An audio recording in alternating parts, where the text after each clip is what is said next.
ഡോക്ടറെ, ഇന്നത്തെ കാലത്തെ ഈ വന്ധ്യത പ്രശ്നങ്ങളുള്ള ദമ്പതികൾ ഒരുപാട് IVF ട്രീറ്റ്മെന്റ് കഴിഞ്ഞ് ആയുർവേദത്തിലേക്ക് വരുന്നവരുമുണ്ട്, അല്ലാതെ ഡയറക്റ്റ്ലി തന്നെ നമുക്ക് ആയുർവേദത്തിലേക്ക് ആദ്യം തന്നെ ട്രീറ്റ്മെന്റിന് വരുന്നവരുമുണ്ട്. പക്ഷെ ഇതിൽ ഏത് വിഭാഗത്തിനായിരിക്കും കൂടുതൽ നമുക്ക് സക്സസ് റേറ്റ് ഉണ്ടാവുക?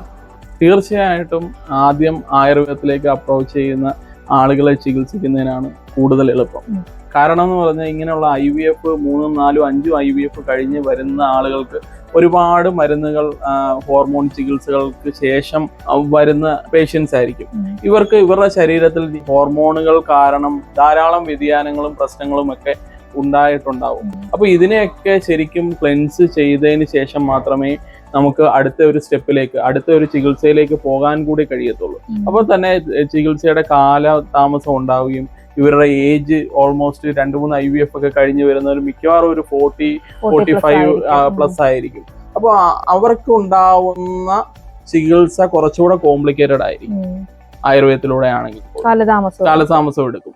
അതേസമയം പുതിയതായിട്ടൊരു ദമ്പതികൾ ഉടൻ തന്നെ ഡയറക്റ്റ് ആയുർവേദത്തിലേക്ക് വരുവാണെങ്കിൽ നമുക്ക് അവരുടെ ജീവിതശൈലിയും ബാക്കിയുള്ള കാര്യങ്ങളും മെച്ചപ്പെടുത്തി സിമ്പിളായിട്ടുള്ള ഔഷധത്തിലൂടെ, സിമ്പിളായിട്ടുള്ള ആയുർവേദ ചികിത്സകളിലൂടെയും ഔഷധ സേവയിലൂടെയും വളരെ പെട്ടെന്ന് തന്നെ അവർക്ക് സക്സസിലേക്ക് എത്താൻ കഴിയും.